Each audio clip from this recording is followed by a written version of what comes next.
আকাশবাণী আগরতলা। স্থানীয় সংবাদ পড়ছি চন্দনলেখা পাল।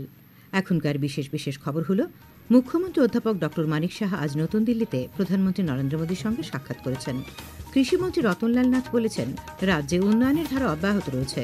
প্রধানমন্ত্রী নরেন্দ্র মোদী সবাইকে আগামীকাল সকাল 10টায় পরীক্ষা পে চর্চা ষষ্ঠ পর্ব দেখার আহ্বান জানিয়েছেন। আগামী 24শে ফেব্রুয়ারি থেকে অনুষ্ঠেয় ৭৩তম B N. Mallick memorial all India police football championship রাজ্যের 5টি মাঠে আয়োজন করা হবে। এবারে আসছে বিস্তারিত সংবাদে। মুখ্যমন্ত্রী অধ্যাপক ড মানিক সাহা আজ নতুন দিল্লির লোককল্যাণ মার্গে প্রধানমন্ত্রী নরেন্দ্র মোদীর সঙ্গে সাক্ষাৎ করেছেন। সাক্ষাৎকালে উভয়ের মধ্যে রাজ্যের স্বার্থ সংশ্লিষ্ট বিষয়ে গুরুত্বপূর্ণ আলোচনা হয়। বৈঠকে মুখ্যমন্ত্রী মাতা বাড়িতে নব আঙ্গিকে নির্মিত মাতা ত্রিপুরেশ্বরী মন্দির উদ্বোধনের জন্য প্রধানমন্ত্রী মোদীকে আমন্ত্রণ জানান। তিনি দিল্লি বিধানসভা নির্বাচনে অর্জিত সাফল্যের জন্য, জনকল্যাণকামী বাজেট পেশ করার জন্য এবং ফ্রান্স ও মার্কিন যুক্তরাষ্ট্রে তার সফল সফরের জন্য প্রধানমন্ত্রীকে শুভেচ্ছা জানিয়েছেন। মুখ্যমন্ত্রী রাজ্যের উন্নয়ন সম্পর্কিত বিভিন্ন বিষয়ে প্রধানমন্ত্রীকে অবহিত করেন। এগুলির মধ্যে রয়েছে কৃষি উৎপাদনশীলতা বৃদ্ধি, কৃষক কল্যাণ, ত্রিপুরার যুবকদের জন্য কর্মসংস্থানের সুযোগ সৃষ্টি, শিক্ষা ও গবেষণার প্রসারে রাজ্যে এইমস, আইআইটি এবং আইআইএম এর মতো প্রতিষ্ঠান স্থাপন ইত্যাদি। তাছাড়া আমবাসা, গন্ডাতুইসা, অমরপুর হয়ে কমলপুর থেকে শান্তিরবাজার পর্যন্ত জাতীয় মহাসড়কের বিষয়েও আলোচনা হয়। রাজ্য ও কেন্দ্রীয় সরকারের মধ্যে নিবিড় সম্পর্ক এবং আরও শক্তিশালী অংশদারিত্ব গড়ে তোলার লক্ষ্যে বৈঠকটি ছিল একটি ইতিবাচক পদক্ষেপ। মুখ্যমন্ত্রী অধ্যাপক ড মানিক সাহা আজ নতুন দিল্লিতে স্বরাষ্ট্রমন্ত্রী অমিত শাহর সঙ্গেও সৌজন্যমূলক সাক্ষাৎকারে মিলিত হন। সাক্ষাৎকালে উভয়ের মধ্যে ত্রিপুরার উন্নয়নের রূপরেখা সহ গত বছরের বন্যা পরবর্তী ত্রাণ পরিষেবা সহ অন্যান্য গুরুত্বপূর্ণ বিষয়ে আলোচনা হয়। কৃষিমন্ত্রী রতনলাল নাথ বলেছেন, রাজ্যে উন্নয়নের ধারা অব্যাহত রয়েছে। প্রধানমন্ত্রী আবাস যোজনায় পাকা বাড়ি, রাস্তাঘাট, বিদ্যুৎ, পানীয় জল সর্বক্ষেত্রে মানুষের কাছে বিভিন্ন সুযোগ সুবিধা পৌঁছে দেওয়া হচ্ছে। আজ উত্তর ত্রিপুরা জেলার লালজুরি ব্লকের নবনির্মিত দ্বিতল ভবনের দ্বারোদ্ঘাটন করে তিনি কথা বলেন। তিনি বলেন, বর্তমান সরকার বিকশিত ও আত্মনির্ভর ত্রিপুরা গড়ে তোলার উদ্যোগ নিয়েছে। কৃষকদের আয় দ্বিগুণ করার লক্ষ্যে সরকার বিভিন্ন কর্মসূচি গ্রহণ করেছে। কৃষিমন্ত্রী আজ লালজুরি ব্লক সংলগ্ন স্থানে কৃষি দপ্তরের 1000 মেট্রিক টন ক্ষমতা সম্পন্ন গোডাউনের দ্বারোদ্ঘাটন করেন। এটি নির্মাণে ব্যয় হয়েছে 1,25,00,000 টাকা। মন্ত্রী লালজুরি বাজার সংলগ্ন স্থানে প্রাণী চিকিৎসার জন্য একটি ভেটেরিনারি ডিসপেন্সারির দ্বারোদ্ঘাটন করেন। অনুষ্ঠানে উপস্থিত ছিলেন শিল্প ও বাণিজ্য দপ্তরের মন্ত্রী শান্তনা চাকমা, এমডিসি শৈলেন্দ্র চন্দ্রনাথ, স্বপ্নারানী দাস, উত্তর ত্রিপুরার ভারপ্রাপ্ত জেলা শাসক বিপ্লব দাস প্রমুখ। তপশিলি জাতি কল্যাণ দপ্তরের পক্ষ থেকে আজ ত্রিপুরা মধ্যশিক্ষা পর্ষদ পরিচালিত 2024 সালের মাধ্যমিক ও উচ্চ মাধ্যমিক পরীক্ষায় প্রথম থেকে দশম স্থানাধিকারী তপশিলি জাতিভুক্ত ছাত্রছাত্রীদের ডক্টর বি.আর. আম্বেদকর স্বর্ণপদক এবং পশ্চিম ত্রিপুরা জেলার অন্তর্গত ষষ্ঠ থেকে নবম শ্রেণী এবং মাধ্যমিক উচ্চ মাধ্যমিক পরীক্ষায় প্রথম বিভাগে উত্তীর্ণ তপশিলি জাতিভুক্ত ছাত্রছাত্রীদের মধ্যে মেধা পুরস্কার প্রদান করা হয়।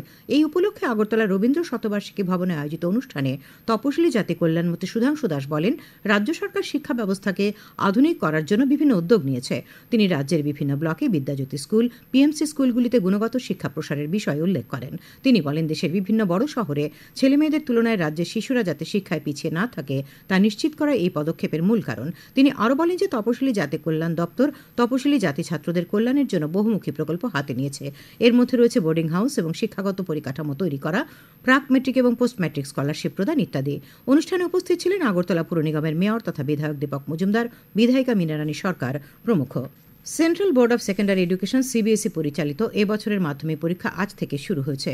প্রথম দিনের বিষয় ছিল ইংরেজি। আজ রাজ্যে মোট 77টি পরীক্ষা কেন্দ্রে পরীক্ষা নেওয়া হয়েছে বলে জানিয়েছেন CBSE state coordinator Sujit Dasgupta. খবর প্রচারিত হচ্ছে আকাশবাণীর আগরতলা কেন্দ্র থেকে। আকাশবাণীর সংবাদের আপডেট পেতে লগ ইন করুন www.newsonair.com এবং নিউজ অন এআইআর অ্যাপ এবং টুইটার ও ফেসবুক প্ল্যাটফর্মে এআইআর নিউজ অ্যালার্টসে। ইউটিউবে লক্ষ্য রাখুন নিউজ অন এআইআর অফিসিয়ালে। তাছাড়াও আকাশবাণী আগরতলা সংবাদ আপডেট পেতে দেখুন টুইটার বা এক্স হ্যান্ডেলে আকাশবাণী নিউজ আগরতলা, ফেসবুকে এআইআর নিউজ আগরতলা এবং ইউটিউবে আকাশবাণী নিউজ আগরতলা। পরীক্ষার প্রস্তুতির সময় ইতিবাচকতার গুরুত্বকে প্রধান সহায়ক হিসেবে তুলে ধরে প্রধানমন্ত্রী নরেন্দ্র মোদী সবাইকে আগামীকাল সকাল 10টায় পরীক্ষা পে চর্চার ষষ্ঠ পর্ব দেখার আহ্বান জানিয়েছেন। সামাজিক মাধ্যমে তিনি বলেন, পরীক্ষার্থীদের অন্যতম বড় সহায়ক হল ইতিবাচকতা। আগামীকাল পরীক্ষা পে চর্চা পর্বে এই বিষয়টি নিয়ে আলোচনা করা হবে এবং সেই অনুষ্ঠানে থাকবেন বিক্রান্ত মেস এবং ভূমি পেন্দেকার। এই পর্বে তাদের মূল্যবান অভিজ্ঞতা তারা তুলে ধরবেন। কেন্দ্রীয় শিক্ষামন্ত্রী ধর্মেন্দ্র প্রধান, উত্তরপ্রদেশের মুখ্যমন্ত্রী যোগী আদিত্যনাথ এবং কেন্দ্রীয় তথ্য সম্প্রচার প্রতিমন্ত্রী ড এল মুরুগান বারাণসীর নমঘাটে আজ কাশী তামিল সঙ্গমের দ্বিতীয় পর্বের উদ্বোধন করেন। অনুষ্ঠানে কেন্দ্রীয় শিক্ষামন্ত্রী বলেন, কাশী তামিল সঙ্গম আমাদের দেশের বৈচিত্র্যের মধ্যে ঐক্যকে তুলে ধরে এবং এক ভারত শ্রেষ্ঠ ভারতের ধারণাকে শক্তিশালী করে। 10 দিনের এই অনুষ্ঠানে সিদ্ধা চিকিৎসা পদ্ধতি, ধ্রুপদী তামিল সাহিত্যের ঋষি অগস্ত্যের উল্লেখযোগ্য অবদান এবং দেশের সাংস্কৃতিক ঐক্যে তাঁর অবদান তুলে ধরা হয়েছে। কাশী তামিল সঙ্গমের মূল লক্ষ্য হল দেশের সবচেয়ে গুরুত্বপূর্ণ এবং প্রাচীন শিক্ষার দুটি কেন্দ্র তামিলনাড়ু এবং কাশীর মধ্যে প্রাচীন সংযোগগুলিকে পুনরাবিষ্কার করে একে উদযাপন করা। আরও লক্ষ্য হল তরুণদের সচেতন করা এবং সাংস্কৃতিক একতা অনুভব করা। এবারে মহাকুম্ভের খবর।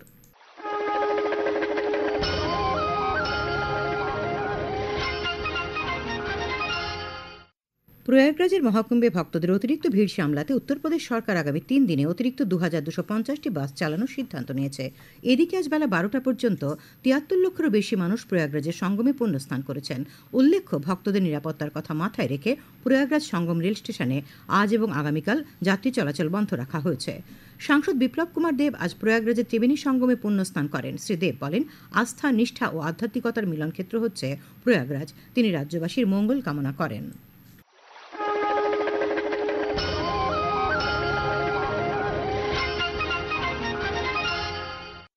প্রধানমন্ত্রী নরেন্দ্র মোদী আগামী 23শে ফেব্রুয়ারি রবিবার সকাল 11টায় আকাশবাণীর মন কি বাত অনুষ্ঠানে দেশ বিদেশের জনগণের সঙ্গে মত বিনিময় করবেন। এটি হবে মন কি বাতের 119তম পর্ব। প্রধানমন্ত্রী জনগণকে তাদের সুচিন্তিত চিন্তাভাবনা মন কি বাতে জানানোর আহ্বান জানিয়েছেন। মাইগভ ওপেন ফোরামে এবং নমো অ্যাপে জনগণ তাদের মতামত পাঠাতে পারবেন। এছাড়াও টোল ফ্রি নম্বর 1800117800 নম্বরে কল করে হিন্দি বা ইংরেজিতে মতামত রেকর্ড করানো যাবে। তাছাড়াও 1922 নম্বরে মিস কল দিয়ে যে লিঙ্ক পাওয়া যাবে তাতেও SMS করা যাবে। বসুদেব কুটুম্বকম ভাবনায় আগরতলা নজরুল কলাক্ষেত্রের আনন্দ ভবনে 5 দিনব্যাপী ভারত রং মহোৎসব আজ ছিল শেষ দিন। 5 দিনব্যাপী এই উৎসবে শিশু কেন্দ্রিক 5টি নাটক প্রদর্শিত হয়েছে। এ ব্যাপারে ন্যাশনাল স্কুল অব ড্রামার ত্রিপুরার অধিকর্তা বিপ্লব বরকাকুতি জানান, শিশুদের মানসিক বিকাশের দিকে গুরুত্ব দিয়ে 5টি নাটক মঞ্চস্থ হয়। প্রতিটি নাটক দর্শকদের দারুণ প্রশংসা পেয়েছে। আমি বলবো কি, এটা মহাকুম্ভ, নাটকের মহাকুম্ভ। একটা আমাদের রাষ্ট্রীয় নাট্য বিদ্যালয়ের নির্দেশক চিত্তরঞ্জন ত্রিপাঠী মহোদয় এটা আখ্যা দিয়েছেন আর কি। আমাদের এই যেটা ত্রিপুরাতে আমার রাষ্ট্রীয় নাট্য বিদ্যালয়ের একটা ইউনিট আছে, সেটাও আমি থিয়েটার ইন এডুকেশন নিয়ে কাজ করি বাচ্চাদের সঙ্গে। সো এখানে যে 5টা নাটক মূলত শিশু কেন্দ্রিক নাটক, শিশুদের মানসিক শারীরিক বিকাশের জন্য পড়াশোনার সাথে সাথে এইগুলো যেগুলো কলা, সেটাও অনেক জরুরি। আগামী 24শে ফেব্রুয়ারি থেকে রাজ্যে শুরু হবে 73তম B N Mallick memorial all India police football চ্যাম্পিয়নশিপের আসর। পুরুষ ও মহিলা বিভাগে 12 দিনব্যাপী এই প্রতিযোগিতা চলবে 7ই মার্চ পর্যন্ত।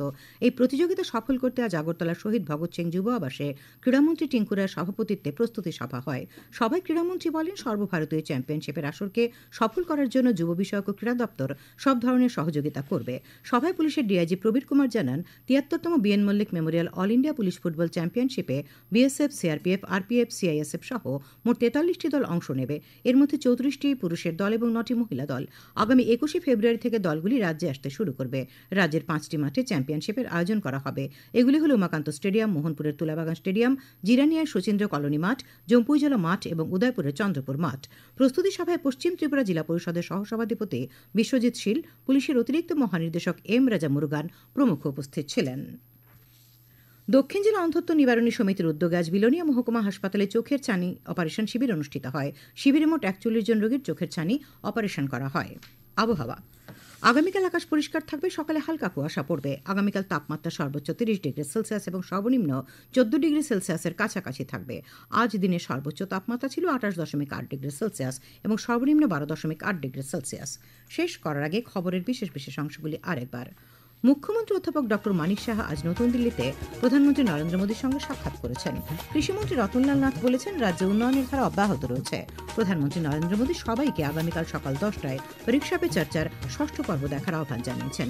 আগামী 24শে ফেব্রুয়ারি থেকে অনুষ্ঠেয় 73তম B N Mallick memorial all India police football championship রাজ্যে 5টি মাঠে আয়োজন করা হবে।